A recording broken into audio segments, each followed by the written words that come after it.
Terima kasih rekan-rekan media semua. Assalamualaikum warahmatullahi wabarakatuh.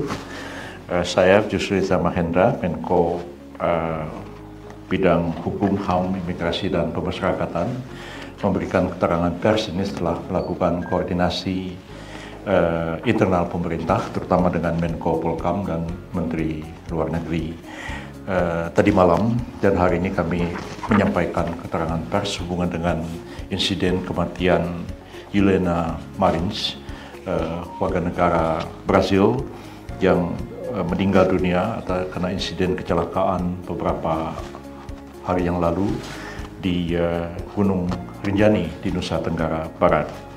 Pemerintah Republik Indonesia mengharapkan insiden kematian Juliana Marins ini tidak mengganggu hubungan baik yang telah terbina selama ini antara pemerintah Republik Indonesia dengan pemerintah Brazil, apalagi sekarang ini Presiden Prabowo Subianto tengah melakukan kunjungan resmi ke Brazil, menghadiri pertemuan para pemimpin BRICS di sana, dan kita mengharapkan dan menghimbau semua pihak supaya kasus insiden kematian dari Juliana Marins ini tidak mengganggu hubungan baik antara pemerintah Indonesia dengan pemerintah Brazil. Pemerintah sangat concern dan berduka atas meninggalnya Juliana Marins, dan pemerintah menganggap kematiannya adalah insiden kecelakaan dan sesuatu yang bisa terjadi sebenarnya pada setiap pendaki gunung dimanapun berada. Dan seperti kita mengetahui bahwa pemerintah telah melakukan upaya-upaya untuk melakukan penyelidikan atas kasus ini, telah dan sedang berlangsung untuk mengungkap fakta yang sebenarnya terjadi. Walaupun dari berbagai koordinasi yang kami lakukan, kami mengetahui bahwa memang pada saat kejadian cuaca sangat ekstrim di Rinjani, dan kita ketahui bahwa Gunung Rinjani ini termasuk medan pendakian yang sulit. Selain berbatu terjal, juga disekitari oleh hutan tropis yang lebat, dan kemudian juga angin dan cuaca ekstrim sedang terjadi pada saat kejadian. Dan kita ketahui bahwa ada pemandu wisata yang melakukan pemandu pendakian yang melakukan pemanduan atas pendakian itu, dan juga sudah dimintai keterangan, dan kita ketahui juga bersama bahwa yang bersangkutan terjatuh dari tebing gunung dan ditemukan sekitar 600 meter dari ketinggian. Jenazahnya ditemukan di sana, dideteksi melalui drone, diketahui di satu posisi, tapi memerlukan waktu yang cukup lama, sampai hampir 3 hari baru dapat dilakukan evakuasi.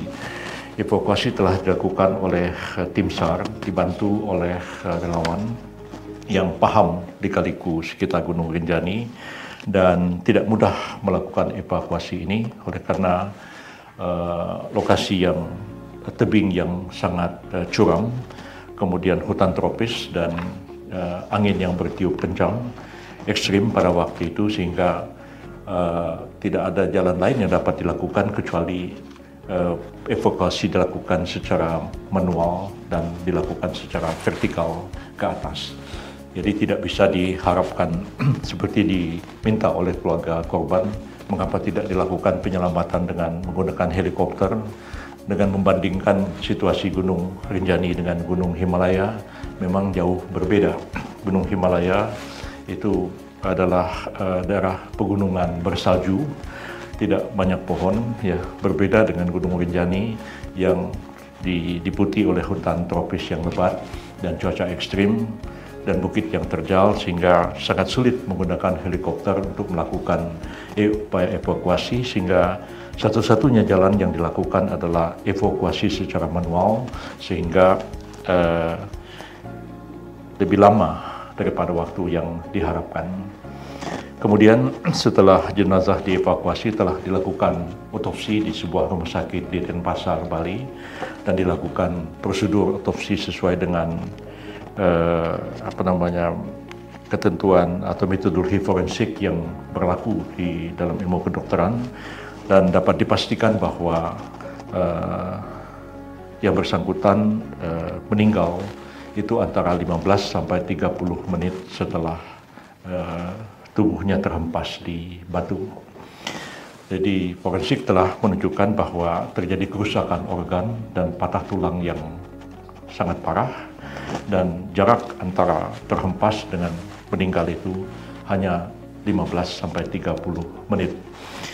Jadi ini telah menjelaskan dan menjawab pertanyaan pihak keluarga yang mengatakan bahwa tidak jelas dalam laporan forensik kapan meninggalnya, dan ini ada dugaan bahwa jatuh kemudian terlambat dievakuasi sehingga korban meninggal dunia.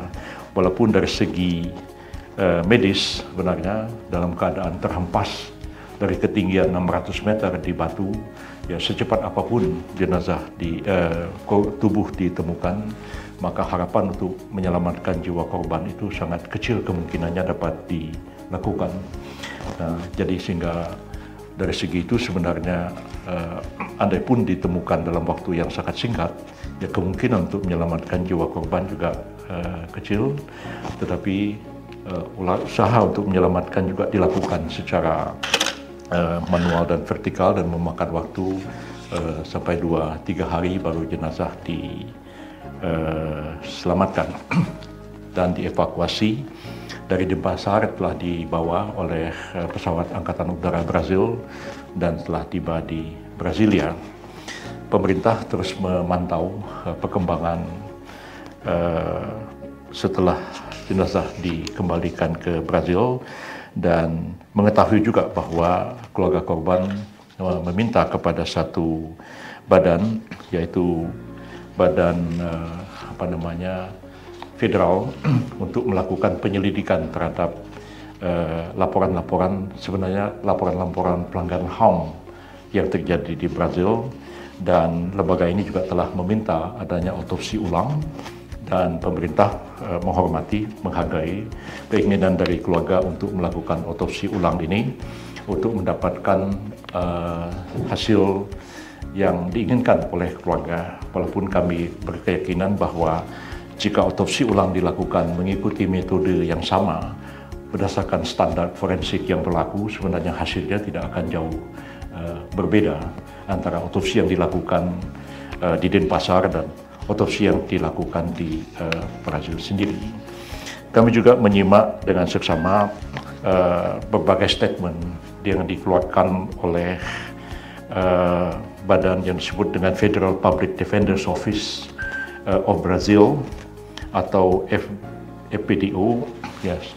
Jadi lembaga ini sebenarnya adalah lembaga negara independen di Brazil, kira-kira sama dengan Komnas HAM di sini, yang bertugas untuk melakukan penyelidikan dan penyidikan atas laporan dugaan terjadinya kasus-kasus pelanggaran HAM di Brazil. Jadi lembaga inilah yang bersuara keras mengenai kasus insiden kematian dari Juliana Maris ini. Namun setelah kami berkoordinasi dengan Menko Polhukam dan juga Menlu Sugiono tadi malam, dapat dipastikan bahwa sampai saat ini pemerintah Republik Indonesia tidak atau belum pernah menerima adanya surat atau nota diplomatik resmi dari pemerintah Brazil yang mempertanyakan kasus kematian dari Juliana Maris ini. Yang ada statement yang dikeluarkan oleh FPDO, lembaga independen yang mantau dan menyelidiki laporan pelanggaran HAM, jadi statusnya itu sama seperti Komnas HAM yang ada di sini. Jadi bukan pemerintah Brazil belum atau mungkin tidak sampai hari ini menyampaikan nota diplomatik ataupun menyampaikan surat kepada pemerintah Indonesia mempertanyakan kasus kematian Juliana Maris ini, supaya publik di Indonesia juga memahami dan para wartawan juga memahami, karena yang saya baca dari pemerintahan, pemerintah Brazil akan membawa pemerintah Indonesia ke hukum internasional. Jadi yang mengajukan itu adalah badan independen negara, tapi bukan resmi dari pemerintah Brazil sendiri. Saya tadi pagi juga berusaha untuk menghubungi Duta Besar Brazil di Jakarta tapi handphonenya tidak dijawab. Mungkin beliau sedang ada di Brazil saat diadakan pertemuan BRICS, dan presiden kita sedang ada di sana.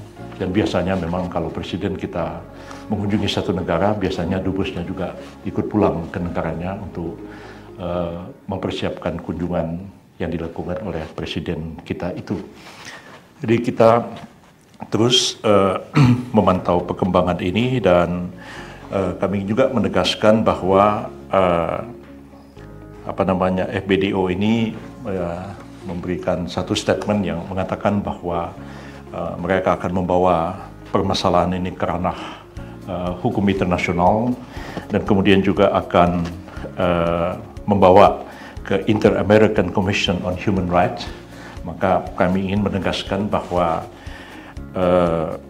Indonesia bukanlah pihak dalam konvensi HAM di Amerika Latin itu, dan juga Indonesia bukan anggota dari komisi itu.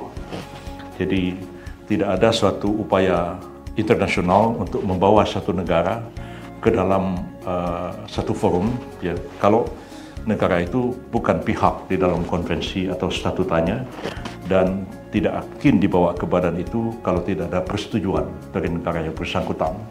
Ya, misalnya mau membawa satu kasus ke International Court of Justice di Den Haag, ataupun ke International Criminal Court atau Mahkamah Pidana Internasional di Den Haag, itu hanya dapat dilakukan kalau ada persetujuan dari negara yang bersangkutan.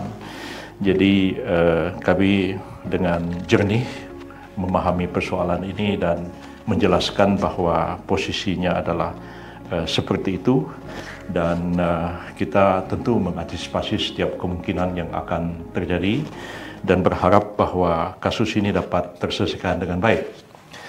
Nah, salah satu yang kami usulkan adalah jika sekiranya pemerintah Brazil menghendaki, ya, kita dapat membentuk joint investigation atas kasus ini.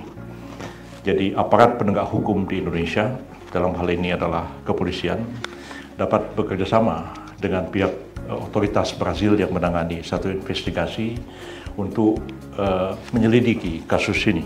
Dan kita terbuka untuk itu. Di masa yang lalu juga ada beberapa kasus terjadi, kita membentuk joint investigation. Joint investigation itu akan mengungkapkan fakta yang sebenarnya terjadi, dan ini dilakukan oleh kedua belah pihak secara terbuka, ya, fair, adil, dan menurut hukum yang berlaku. Dan apapun nanti kesimpulan dari joint investigation, jika disetujui oleh pemerintah Brazil, maka akan diungkapkan kepada publik di Indonesia maupun juga akan diungkapkan kepada publik di Brazil, agar masalah ini menjadi jelas bagi kedua masyarakat. Saya kira langkah ini akan fair, ya, jujur, adil, lebih terbuka daripada membuat statement-statement mau membawa Indonesia ke forum internasional hanya berdasarkan atas dugaan-dugaan spekulasi yang tanpa didasari oleh satu penyelidikan yang sungguh-sungguh untuk mengungkapkan fakta yang sesungguhnya terjadi. Demikian yang dapat saya jelaskan, dan saya sudah menulis rilis dari press conference ini, dan rekan-rekan media cetak silakan mengutip dari sini sambil juga mendengar dari keterangan saya ini. Dan barangkali kalau ada yang mau ditanyakan, silakan untuk ditanyakan. Terima kasih. Ya.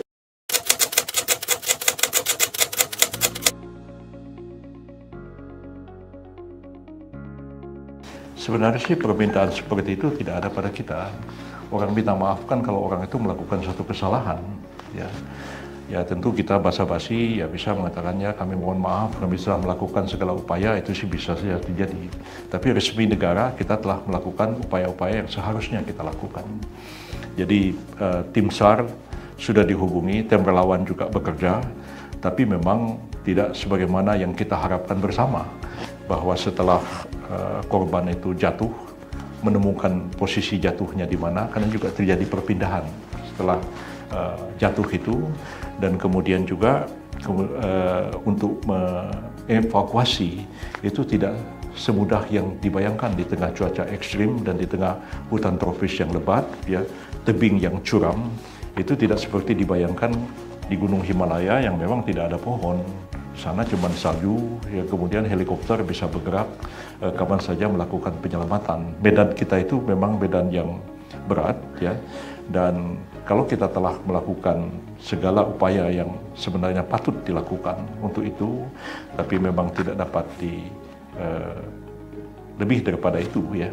Apalagi yang seperti diharapkan oleh keluarga korban, sepertinya tidak jelas kapan jatuh, kapan meninggal. Ya, itu yang diminta kan, yang ditegaskan oleh keluarga korban, katanya tidak ada di dalam laporan forensik. Tapi tadi malam kami sudah berkoordinasi, forensik mengatakan waktu kematiannya itu setelah diotopsi antara 15 sampai dengan 30 menit. Jadi secepat apapun korban jatuh ditemukan, orang jatuh dari ketinggian 600 meter dengan kerusakan organ yang parah dan patah tulang yang parah, itu secara medis untuk diselamatkan memang sudah sangat kecil kemungkinannya. Jadi kalau kan seperti ada dianggap salah karena sepertinya hidup berapa hari karena terlambat sampai meninggal. Tapi dari forensik itu kecil kemungkinan itu terjadi.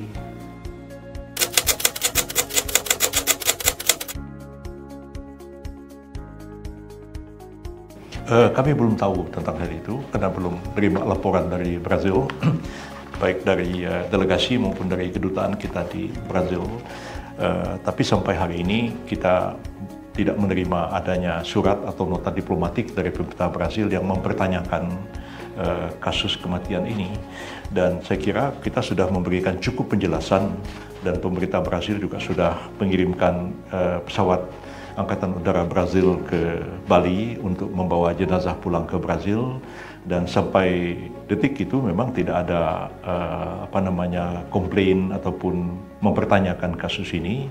Tapi memang kita melihat bahwa banyak statement-statement muncul dari keluarga dan dari badan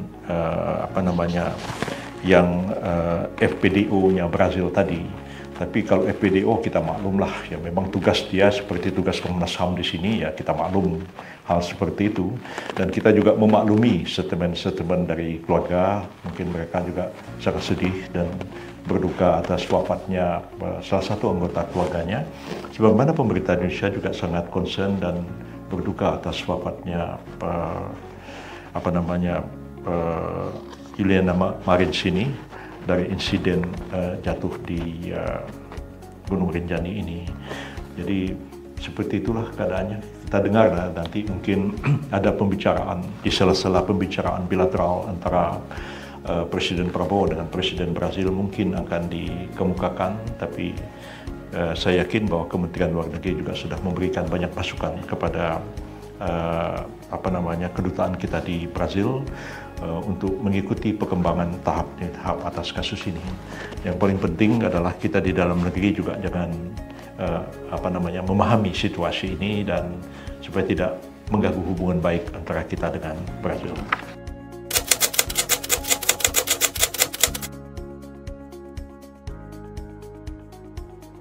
Ya, menurut forensik hanya 15-30 menit setelah jatuh terhempas itu memang sudah meninggal.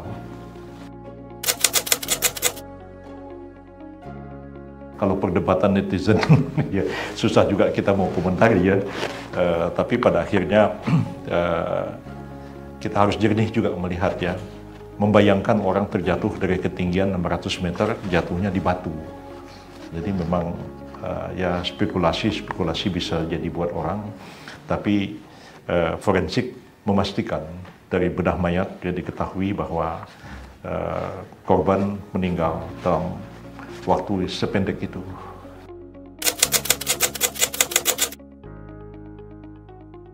Saya kira tidak pada level presiden untuk ketemu badan kayak Komnas yang ada di Brazil. Ya. Tapi kalau misalnya keluarganya, saya belum tahu. Itu pribadi, ya. Dan kita juga belum menerima ada permintaan seperti itu. Baik, sudah cukup jelas ya. Terima kasih banyak. Assalamualaikum warahmatullahi wabarakatuh.